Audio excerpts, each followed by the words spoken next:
नमस्कार विद्यार्थी मित्रांनो, आता आपण या व्हिडिओमध्ये दुसरी टाईप त्याची पाहणार आहोत. Second type capital B acquired passive immunity.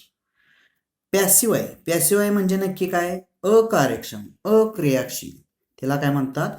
Acquired passive immunity. यामध्ये first point, in this immunity readymade antibodies are received by the body cells. That is, body cells do not take any active part in the production of immunity. म्हणजेच acquired passive इम्युनिटीमध्ये काय होत असतं तर ह्या इम्युनिटीमध्ये readymade antibodies receive केले जातात बॉडीत असणाऱ्या body cells मार्फत. याचं कारण काय आहे तर ह्या ज्या बॉडी सेल्स असतात आपल्या बॉडीमधल्या ह्या ॲक्टिव्ह पार्ट घेऊ शकत नाहीत. कशामध्ये? Production of immunity.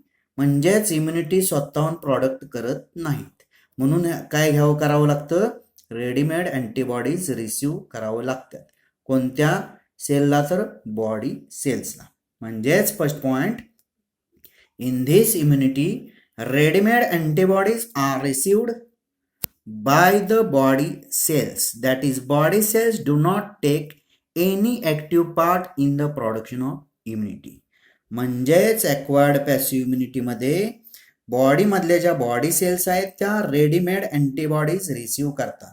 ह्याचं कारण काय? एकमेव कारण तर त्या ॲक्टिव्ह पार्ट म्हणजे स्वतः क्रियाशील नसतात. कशासाठी? Production of immunity. म्हणजेच इम्युनिटीचं प्रोडक्शन करण्यासाठी स्वतः त्या कार्यक्षम नसतात. म्हणून रेडीमेड अँटीबॉडीज घ्याव्या लागतात. Next, it is divided into two types such as. मग त्यामध्ये ही जी ॲक्वायर्ड पॅसिव्ह इम्युनिटी आहे ही दोन टाईपमध्ये डिवाइड झालेली आहे. त्यामध्ये first natural acquired passive immunity and second artificial acquired passive immunity. म्हणजे जसे मग अशी ॲक्टिव्ह इम्युनिटीच्या दोन टाईप होत्या तसेच पॅसिव्ह इम्युनिटीच्या सुद्धा दोन टाईप आहेत. म्हणजेच it is divided into two types such as first natural acquired passive immunity and second artificial acquired passive immunity. आता ह्यामध्ये first natural acquired passive immunity म्हणजे अकार्यक्षम इम्युनिटी आहे, ॲक्वायर्ड इम्युनिटी, पण ती कसली आहे? नॅचरल, नैसर्गिकरित्या आलेली अकार्यक्षम असणारी ॲक्वायर्ड इम्युनिटी. मग त्यामध्ये first point, before birth maternal antibodies are passed from mother to fetus through placenta. म्हणजेच प्रत्येकाचा जन्म होण्यापूर्वी मॅटर्नल अँटीबॉडीज म्हणजेच मदरमध्ये असणाऱ्या अँटीबॉडीज ह्या पास होतात. कुठून कुठंपर्यंत? मदरपासून त्या फिटसपर्यंत. फिटस तुम्हाला माहीत आहे गर्भ कुठं वाढत असतो? युटेरसमध्ये. म्हणजेच ते युटेरसमध्ये वाढत असणाऱ्या गर्भापर्यंत ह्या काय केल्या जातात? पास केल्या जातात अँटीबॉडीज. कशामार्फत पास होतात? ह्या प्लॅसेंटा मार्फत. प्लॅसेंटा म्हणजेच मराठीत नाळ म्हणतात, नाळ. म्हणजेच first point, before birth maternal antibodies म्हणजेच मदरमध्ये तयार असणाऱ्या antibodies are passed from mother to foetus.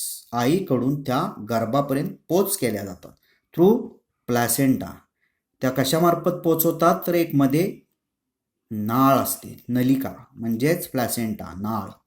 Second, after birth antibodies are transferred from mother to infant through colostrum. That is yellowish fluid secreted by mother during initial days of lactation. म्हणजेच त्यामध्ये second पॉइंटमध्ये काय सांगितलेलं आहे? After birth. Before birth आपण पाहिलं, आता after birth म्हणजे जन्म झाल्यानंतर अँटीबॉडीज आर ट्रान्सफर्ड. इथं सुद्धा अँटीबॉडीज काय होत असतात? ट्रान्सफर. कुठून कुठंपर्यंत? Mother to infant. Before birth कुठं आहे? मदर टू फिटस, गर्भापर्यंत, आईकडून. आणि इथं काय म्हटलेलं आहे? Mother to infant. इन्फंटचा अर्थ काय रे मुलांनो? इन्फंट म्हणजे नवजात शिशु. म्हणजेच आईकडून नवजात शिशुपर्यंत अँटीबॉडीज ट्रान्सफर होतात. कधी? After birth. पण त्याचा मार्ग कोणता असतो? मागाशी जसा प्लॅसेंटा आहे तसं इथं काय कशातून जातात त्या antibodies? Colostrum, through colostrum. Colostrum म्हणजेच जे पहिलं जे दूध असतं ते, डिलिव्हरी झाल्यानंतरचे जे दूध असतं ते कोलोस्ट्रम. दॅट इज, ते कसलं असतं बघा, येलोविश फ्लुइड, म्हणजे पिवळसर असा तो फ्लुइड असतो. Secreted by mother during initial days of lactation. म्हणजेच लॅक्टेशन, ज्यावेळी डिलिव्हरी होते आणि ते लहान मूल काय करत असतं, पीत असतं, त्या काळात सुरुवातीच्या दिवसामध्ये हा कोलोस्ट्रम नावाचा जो दुधातलाच प्रकार, थोडक्यात त्याला येलोविश फ्लुइड म्हणतात, तो काय करत असतं, ते लहान मूल पीत असतं आणि पीत असतानाच त्यामधून ती मदर काय ट्रान्सफर करत असते, अँटीबॉडीज. म्हणजे सेकंड पॉइंटमध्ये काय सांगितलेलं आहे, after birth antibodies are transferred from mother to infant through colostrum, that is yellowish fluid secreted by mother during initial days of lactation. आणि आता third point, in colostrum abundant antibodies, that is IgA, immunoglobulins A नावाचा, are present and it protect infant. मग तो जो colostrum आहे, colostrum yellowish fluid आहे, yellowish fluid आहे, तो येलोविश फ्लुइड अबंडंट अँटीबॉडीज त्यामध्ये असतात. अबंडंट मीन्स मराठी मिनिंग पुष्कळ, भरपूर प्रमाणात काय असतात, अँटीबॉडीज. कोणत्या नावाच्या त्या असतात, IgA नावाच्या, इम्युनोग्लोब्युलिन ए, आर प्रेझेंट, तिथं प्रेझेंट असतात. अँड इट प्रोटेक्ट इन्फंट, आणि ते इन्फंटला म्हणजेच नवजात शिशूला प्रोटेक्ट करण्याचं काम करतं. परत एकदा पाहूया. First, natural acquired passive immunity, हा पहिला प्रकार, नैसर्गिक असणारी पण अकार्यक्षम असणारी ॲक्वायर्ड इम्युनिटी. त्यामध्ये first point, before birth maternal antibodies are passed from mother to fetus through placenta. म्हणजे यामध्ये दोन सांगितलेले आहेत, एक बिफोर बर्थ आणि दुसरं आफ्टर बर्थ. मग बिफोर बर्थ मॅटर्नल अँटीबॉडीज म्हणजे मदरमध्ये असणाऱ्या अँटीबॉडीज ह्या पास होतात कुठून कुठंपर्यंत, मदरपासून फिटसपर्यंत. फिटस कुठं असतो, युटेरसमध्ये, गर्भाशयात गर्भ असतो. पण त्या पास होण्याचं काम किंवा पास करण्याचं काम कोण करतं, प्लॅसेंटा करत असतो, नाळ. म्हणजेच first point, before birth maternal antibodies are passed from mother to fetus through placenta. and second point, after birth, आत्ता बघितलं ते बिफोर बर्थ, जन्मापूर्वी, आता जन्म झाल्यानंतर, after birth antibodies are transferred from mother to infant through colostrum, that is yellowish fluid secreted by mother during initial days of lactation. म्हणजेच त्यामध्ये मुलाचा जन्म झाल्यानंतर त्या ज्या अँटीबॉडीज असतात, मदरपासून त्या इन्फंटपर्यंत, नवजात शिशूपर्यंत, कोण कॅरी करण्याचं काम करतं, तर कोलोस्ट्रम. कोलोस्ट्रम म्हणजेच सुरुवातीचं असणारं येलोविश फ्लुइड किंवा पिवळसर दूध. सिक्रेटेड बाय, कुणी सिक्रेट केलेलं असतं, तर मदरनं. कधी, इनिशियल डेज ऑफ लॅक्टेशन, ते लहान मूल सुरुवातीला जे पीत असतं त्या सुरुवातीच्या दिवसामध्ये. Third, in colostrum abundant antibodies कोणत्या असतात, IgA, immunoglobulin A, are present and it protect infant. मग कोलोस्ट्रममध्ये भरपूर प्रमाणात अँटीबॉडीज असतात. त्या कोणत्या अँटीबॉडीज असतात, तर IgA नावाच्या अँटीबॉडीज, आणि त्यांचं काम काय असतं, तर इट प्रोटेक्ट इन्फंट. आता याच्यावरचा एक MCQ आपण पाहूया, पुढच्या पानावर आहे हा MCQ पहा. त्यामध्ये महत्त्वाचा असणारा MCQ, which of the following immunoglobulins does constitute the largest percentage in human milk. Human milk आत्ता सांगितलंय, काय म्हणायचं त्याला, कोलोस्ट्रम, जे मदरमध्ये असतं ते. त्यामध्ये जास्तीत जास्त पर्सेंटेज कोणत्या इम्युनोग्लोब्युलिनचा असतं, असा MCQ आलेला आहे. मग परत एकदा प्रश्न पहा, Which of the following immunoglobulins does constitute the largest percentage in human milk? म्हणजेच आईच्या दुधात कोलोस्ट्रममध्ये जास्तीत जास्त पर्सेंटेज कोणत्या इम्युनोग्लोबिलिनचं असतं? मग त्यामध्ये ऑब्जेक्टिव्ह आहेत ए IgA, बी IgG, सी IgD आणि डी IgM. IgIg मीन्स काय तर इम्युनोग्लोबिलिन्स म्हणजेच इम्युनोग्लोबिलिन ए, इम्युनोग्लोबिलिन जी, इम्युनोग्लोबिलिन डी आणि इम्युनोग्लोबिलिन यम.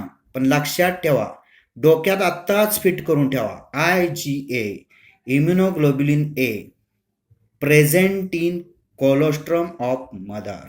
मदरचं जे कोलोस्ट्रम आहे दॅट इज मिल्क, त्याच्यामध्ये जास्तीत जास्त पर्सेंटेज IgAचं असतं.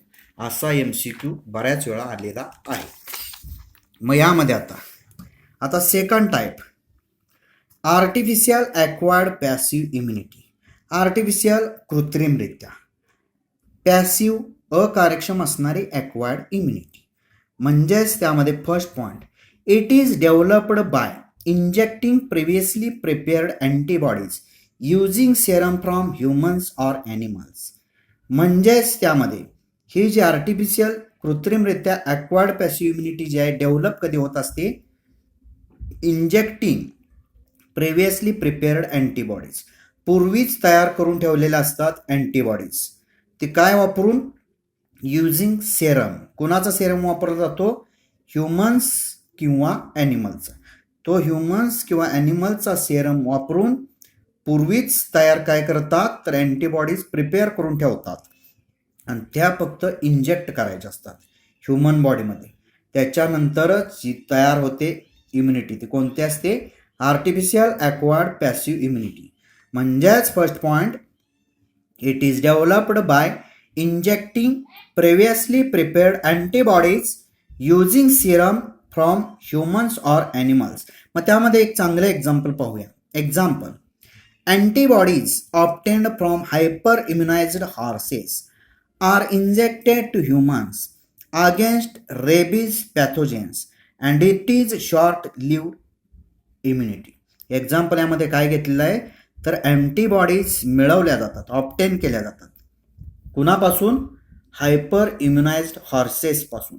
हायपर इम्युनाइज्ड हॉर्सेस म्हणजेच जे खास अँटीबॉडीज तयार करण्यासाठी संरक्षित असणारे, चांगले स्ट्रॉंग असणारे हॉर्स बॉडी, त्यांच्यामधून त्या अँटीबॉडीज मिळवल्या जातात.